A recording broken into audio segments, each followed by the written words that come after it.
Salut! Tel que convenu, je vous fais un deuxième vidéo pour vous montrer une autre petite approche qui est vraiment intéressante, c'est l'approche des mises à la terre.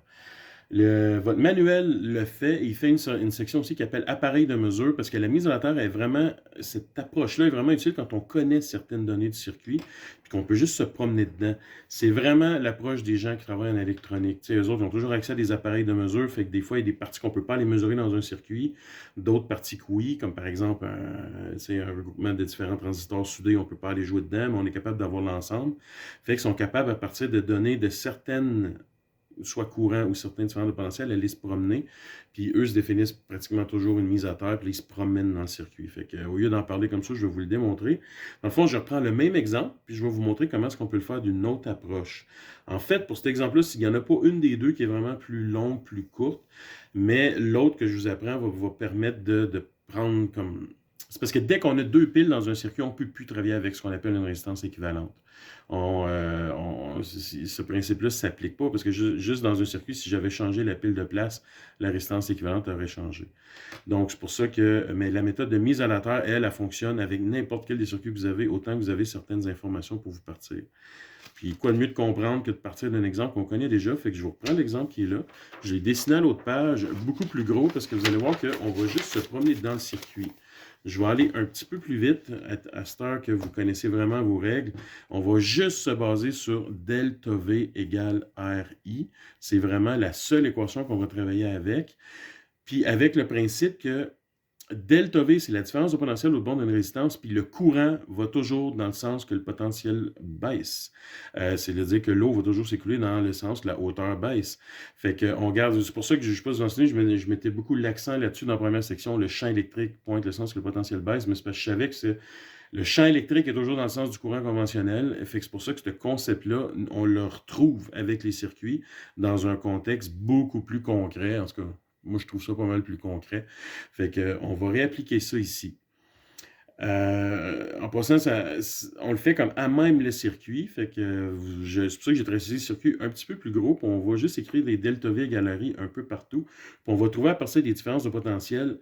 C'est un peu comme si dans une pente d'escalier, à partir des différences de hauteur de différentes pistes, on trouve la hauteur de chaque point de la piste. On trouve la hauteur du chairlift, du sommet, d'une jonction de deux pentes, peu importe. Fait qu'ici, je sais que le courant ici, c'était 0,4 ampères. Toutes mes résistances sont là. J'ai juste repris le circuit quand on l'avait tracé. Je sais que le courant pointe toujours le sens que le potentiel baisse, fait que je sais que je vais être capable d'aller chercher de l'information ici assez facilement. J'ai pas assez d'informations encore pour me rendre à gauche. Fait que ma mise à la terre, je vais la faire en bas ici. Mise à terre, le symbole, c'est trois triangles qui s'en vont par en bas. Vous avez peut-être déjà vu ça dans des livres d'électricité ou des trucs comme ça. Fait que ça, c'est le point où on a un potentiel. Et ça aussi, vous n'avez pas besoin de mettre d'unité. On a 0 volt à ce point-là. Les potentiels vont toujours apparaître au nœud. Ben, même au nœud, il y a juste deux nœuds dans ce circuit-là. Ça, c'est pas vraiment un nœud. C'est juste le circuit qui prend une tournure. Mais en fait, les potentiels, on va les mettre au nœud. Ou ben, en fait, c'est pas tout à fait vrai. Si on avait deux résistances, une à la suite de l'autre, comme ça, on pourrait aussi mettre un potentiel entre les deux. Mais c'est assez rare que cette situation-là, on la retrouve. Généralement, c'est dans les coins comme ça qu'on va aller étudier nos trucs. Ici, je sais que j'ai 0 aussi, parce que j'ai pas de résistance là, donc j'ai aucune hausse ou baisse de potentiel. Si j'avais une pile, elle pourrait me pomper, me donner de l'énergie, donc j'aurais un potentiel plus haut. Si j'avais une résistance, puis le courant s'en va comme ça, mais je sais que le courant pointe dans le sens que ça baisse. Fait que forcément, j'aurais un potentiel plus haut ici. Mais là, j'ai pas de rien, fait que j'amène mon 0. C'est-à-dire qu'il n'y a pas de chute ou de gain de potentiel qui se passe sur ce fil-là. C'est l'équivalent de, c'est pas un court-circuit ici, parce que bon, le circuit est cohérent, là. Mais c'est ça l'idée d'un court-circuit, c'est qu'il n'y a pas de différence de potentiel à ces bornes. Fait que peu importe avec quoi qu'on relie ça, il ne se passe rien. OK. Voyez-vous ici, j'ai un courant de... Donc, l'idée, c'est toujours de venir se promener, de trouver, à partir des delta V qui sont donnés par nos résistances ou nos piles, on vient trouver le potentiel ailleurs dans le circuit. Et on se promène. Donc, c'est juste ça la règle. Et ça, c'est le genre de truc que c'est instabilisant parce qu'il n'y a pas une règle écrite, c'est pas aussi clair qu'un schéma de force et qu'une somme des forces, par exemple, mais parce que chaque circuit est différent, il n'y en a pas un qui se ressemble, mais l'approche est toujours la même, la règle est super simple. Après, c'est d'enfer que vous allez vous faire une main, puis vous allez voir un coup que, moi, personnellement, j'ai adopté cette technique-là, je trouve ça vraiment bien. On peut résoudre toutes sortes d'affaires avec ça, avec la règle aussi, avec la petite règle simple de delta V galerie. Fait que j'y vais.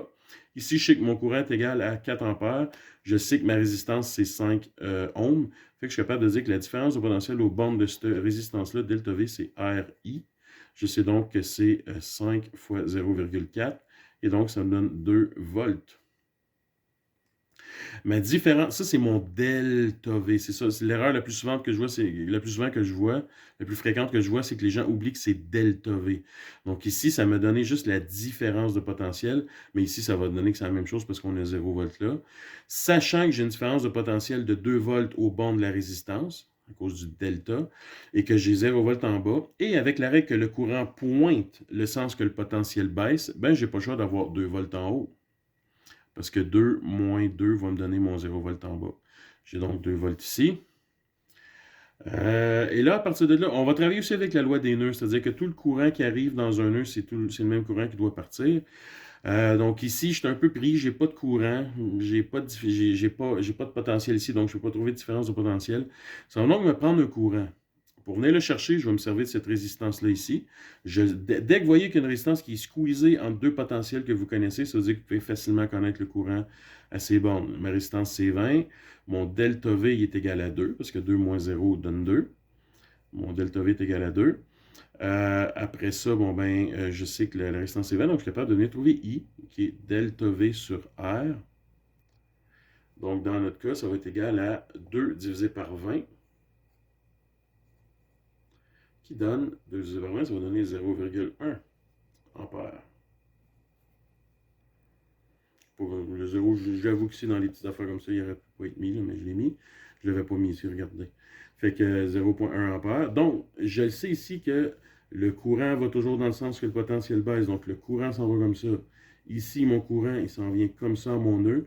Donc, si j'ai 0,1 ampère qui arrive comme ça, 0,4 ampère qui arrive comme ça, forcément, il faut que j'aille 0,5 ampère qui a 0,5 ampère qui circule ici.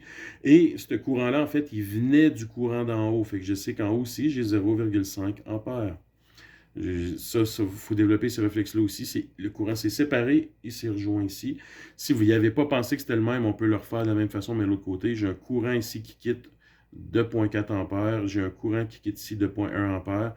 Donc, j'ai 0,5 qui quitte au total. J'ai 0,5 qui arrive aussi. On a le courant, on a la résistance, on peut donc trouver. Là, vous allez voir que ce ne sera plus les delta V ne seront plus égales au V en tant que tel. Donc ici, je sais que mon delta V va être égal à R fois I. Je m'excuse, je suis un peu serré. Donc ma résistance, c'est 16. Mon courant, c'est 0,5. Et donc ça me donne 8 volts. Ça, c'est delta V qui est égal à 8 volts. Donc ici, j'ai 0 là. Le courant me pointe le sens que le potentiel baisse. Donc ici, je sais que je vais avoir moins 8. Je ne vais pas besoin de mettre le volt. Donc je sais qu'au coin ici, j'ai moins 8 de potentiel. Ouais, en fait, j'avais encore un 0 là. En haut, ça va marcher. En haut, je sais que j'ai delta V égale RI.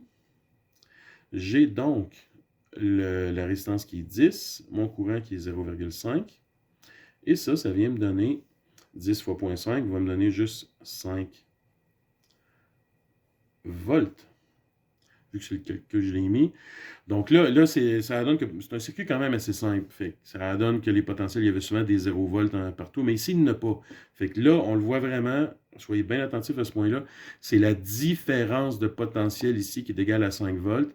Et je sais que le courant pointe vers la droite, le sens que le potentiel baisse. Si j'ai 2 volts ici, ça veut donc dire qu'ici, il faut que j'aie 5 volts de plus à cause de la différence, c'est 5. Il faut donc que je fasse 2 plus 5 qui va monter à 7 volts mon potentiel à ce point-là. C'est facile à vérifier après. 7 moins 5 me donne 2. Donc ici, mon potentiel, je vous répète, j'ai fait delta V plus le V que j'avais ici parce que le courant me pointe le sens que le potentiel doit baisser. Je sais donc que j'ai une chute de 5 volts dans ce sens-là.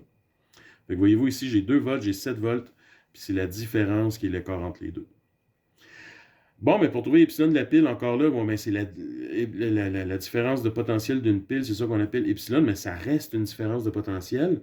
Donc ici, j'ai mon delta V de la pile